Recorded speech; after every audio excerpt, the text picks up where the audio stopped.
¿Cómo están? Muy buen sábado para todos. Bienvenidos. Gracias por esperarnos aquí, como siempre, en el programa del docente privado. Y ustedes seguramente siguen allí enganchados con la selección de fútbol, la selección argentina. Y está bien porque vamos a estar durante un mes, ojalá así sea, enganchados y apoyando a la selección. Pero también les pedimos no descuidar las otras cuestiones a las cuales tenemos que atender los cordobeses. Hoy justamente vamos a hablar de la realidad socioeconómica. Vamos a hablar de esa brecha cada vez más profunda que divide a los pobres de los ricos. Y lo vamos a hacer con dos trabajadores, con dos representantes que defienden los derechos de los que menos tienen. La desigualdad en nuestro país, la desigualdad en Córdoba es una realidad. ¿Hasta cuándo vamos a soportar el marketing de las oportunidades si lo que vemos es cada vez más pobres? Este es el tema del día. Bienvenidos.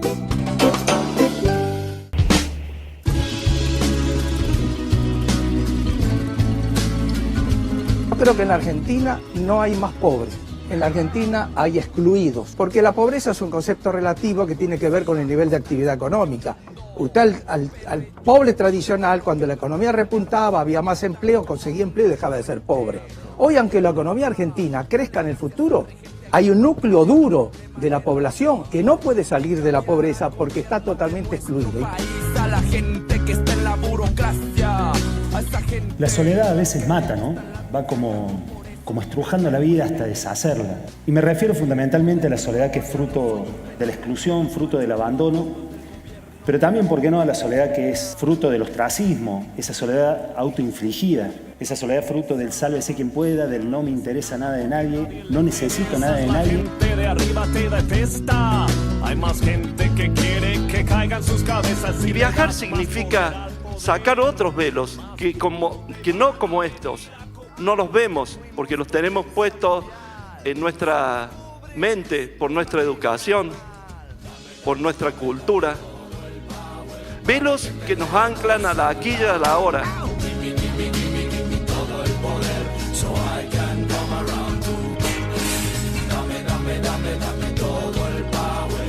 Lo decíamos, vamos a hablar sobre pobreza y quién mejor que Pablo Sigismondi y el padre Mariano Oberlin para estar acá. Muchas gracias a los dos por acompañarme en Identidad Privada. Bueno, les quiero leer unas estadísticas antes de comenzar. Según el último informe de la Universidad Católica, el 70% de los pobres son jóvenes de 0 a 30 años. UNICEF dice que los hogares más vulnerables son los hogares donde la mujer es la jefa de hogar. Y en el 2017 decían aquí en Córdoba que el 56% de niños son pobres. Digo como para contextualizar un poco, teniendo en cuenta estas estadísticas y sobre todas las cosas teniendo en cuenta ustedes, el trabajo que hacen, que están justamente siempre allí en los lugares comprometidos con los derechos de los que menos tienen. ¿Cómo ven a los cordobeses? ¿Somos solidarios? ¿Nos importa el otro? La sensación es que cuando hay situaciones de emergencia, en general somos solidarios, pero después en la vida cotidiana no siempre, ¿no? Y esto que decías de los niños, el dato cuando lo leí me sorprendió porque habla de 0 a 18 años, ¿no? Y me parece que hay una parte de la población esa más específica que es quizá la más vulnerable de todas, ¿no? Porque cuando uno ve a un chico de 5 años desnudo en la calle, no puede menos de compadecerse, sería un animal si no se compadece, ¿no? Pero cuando vemos a un chico de 14, 16, 17 años tirado al borde del camino, como que inmediatamente lo estigmatizamos, es un vago, un atorrante, es peligroso, y si podemos bajarle la imputabilidad porque no está en la calle, está en la cárcel, mejor. Digo, creo que esa es la parte de la población que quizás más sufre todo esto y la menos vista y más estigmatizada, ¿no? Evidentemente que es gravísimo que un niño, desde un bebé hasta un niño de 10 años, pase hambre, pase frío, es gravísimo porque ni siquiera tiene herramientas para defenderse, ¿no?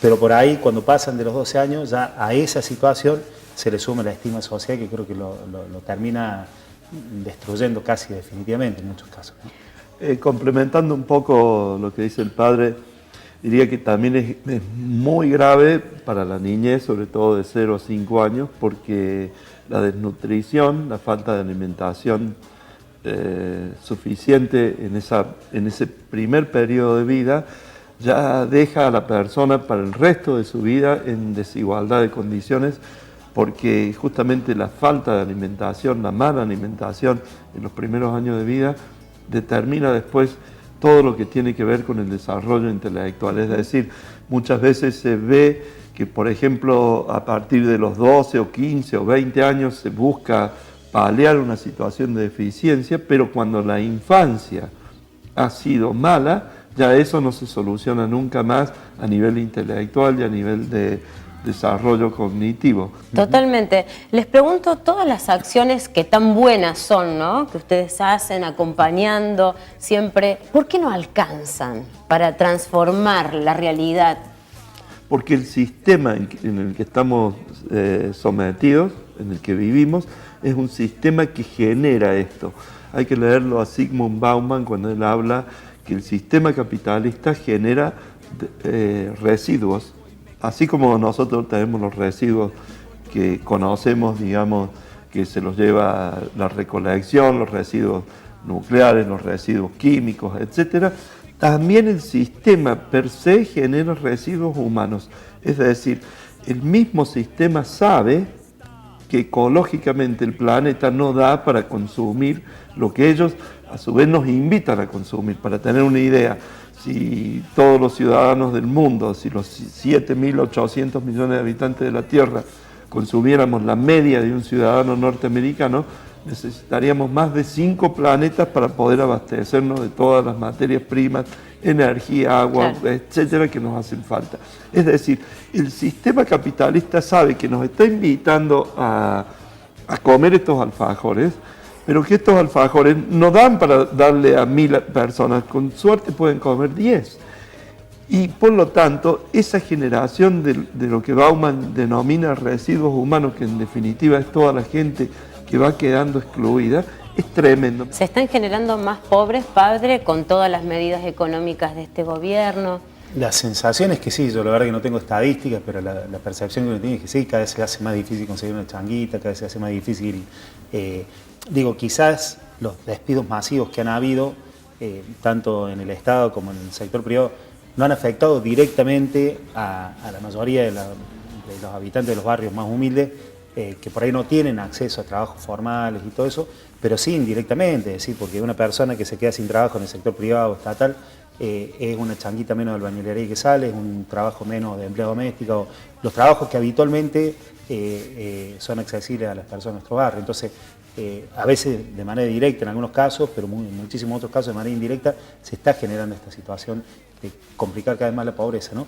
Y yo sumaría esto, que coincido absolutamente, esto de que la cuestión es sistémica y que creo que habría que plantear a nivel global, pero aún dentro de este sistema hay sociedades que han resuelto un poquito mejor la cosa, aunque sea hacia adentro, aunque sea afectando al resto del planeta, pero hacia adentro han podido resolver.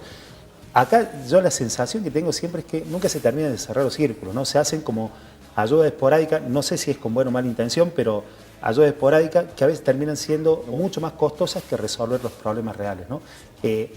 Caso concreto, y en esto me hago cargo que digo, quizá estoy errado, pero lo que pasó en Juárez Selman. Sí. Yo he visto durante 4 años cantidades de policías cuidando un terreno privado. Digo, si está bien o no, eso lo determina el sistema, la justicia. Ahora, cuando se puede sacar la cuenta de los sueldos que ha costado eso, ¿no? La cantidad de plata que ha costado eso, esos policías cuidando durante 4 años ese lugar, más los móviles del Estado puestos al servicio de eso, más lo que debe haber costado el desalojo con cerca de 500 efectivos creo que hubieron, más la plata que le iban a dar a la gente para que se vaya, cuando el Estado en realidad en lugar de romper los acuerdos comunitarios debería fomentarlo, porque el Estado precisamente está sustentado en un acuerdo comunitario, o sea, no existe un Estado si no hay un acuerdo comunitario. En lugar de romper entregando moneditas a cada uno, o moneditas o mucha plata, para algunos puede ser mucha plata, pero digo, si se hubiera juntado todos esos fondos durante estos 4 años, hubiera sobrado para hacer, para generar la posibilidad de que esta gente tenga una tierra. Conozco concretamente el caso de un sindicato con un movimiento popular que han comprado terrenos en los alrededores de la ciudad, han hecho loteos y la tierra, el acceso a la tierra les cuesta 60.000 pesos y después todo el tema de los servicios son unos 50, 60.000 pesos más, ¿no? Y eso se ofrece a la clase media, a la clase baja, quien necesite y tenga acceso a eso. Estamos hablando de un emprendimiento privado. Sí. Un terreno exactamente en las mismas condiciones y pegadito al lado, hecho por un emprendedor privado, de las mismas condiciones cuesta $35.000 contra $120.000 pesos. Claro. O sea, si esto lo puede hacer un emprendimiento privado, Claro, que es un la sindicato, cuestión de las políticas públicas de vivienda, no lo podría ¿cuándo? hacer el Estado y a un costo muchísimo más bajo. Entonces digo, el tema del sistema creo que es la cuestión básica detrás de todo. Está bien, no está a nuestro alcance resolverlo, sí discutirlo y no bajar la guardia en eso, pero aún dentro de este sistema creo que hay alternativas que no son tan difíciles de pensar y menos de ejecutar y que no se las hace. Yo la verdad que no termino de entender si es por una cuestión de interés generado o porque realmente no hay voluntad o qué, pero me parece que muchas cosas de las que estamos padeciendo, especialmente las personas que viven en sectores de pobreza estructural, tienen que ver con decisiones poco inteligentes o de una voluntad torcida, ¿no? Pablo, estamos acostumbrándonos un poco, ¿no?, a esto, al desalojo, a las topadoras. En Córdoba, ¿cuántas veces ya lo hemos vivido? Lo hemos comparado con Brasil, los barrios, ciudades. ¿Cómo ves esto? Lo veo monstruoso porque yo el año pasado, por ejemplo, estuve en la República Centroafricana y lo que ves es gente que está desplazada o refugiada debido a la guerra y que se aloja o se puede ubicar o reubicar momentáneamente alrededor de una iglesia. Lo mismo sucede en Irak, lo mismo sucede en Siria. Pero esto es consecuencia directa de un conflicto, de un enfrentamiento. Lo que nunca me imaginé, lo que vi la semana pasada acá en Juárez Celman, es que en la iglesia de Juárez Celman íbamos a terminar teniendo cientos de personas prácticamente en calidad de refugiados, desplazados internos, gente que si no se muere de frío a la intemperie, no tiene un plato de comida en una época del año que es muy fría, gente que es apaleada por la fuerza policial del Estado y que con mucho esfuerzo logró construir una muy humilde vivienda en ese lugar y sin embargo el Estado no solamente no le ayudó, sino que además le destruyó. Yo creo que habría que trabajar una nueva forma de adicción, no sé si es nueva, pero una adicción de la cual no se habla, que es la propiedad privada como una cuestión sacrosanta, y el sistema capitalista que para mí es una adicción. Lo que el mercado dice, lo que el sistema dice, se ha transformado prácticamente en un dios, el dios mercado. Creo que también hay un ensañamiento con los pobres. Hay un ensañamiento y siempre hay que hacer la aclaración que cuando hablamos de pobreza y de pobres, no estamos hablando de pobres, estamos hablando de seres humanos, de hermanos nuestros que han sido empobrecidos por el sistema, que es otra cosa. Totalmente. Les quiero preguntar sobre el narcotráfico y también sobre la selección y el partido que no se jugó, pero si me permiten, hacemos una pausa y ya continuamos aquí en Identidad Privada.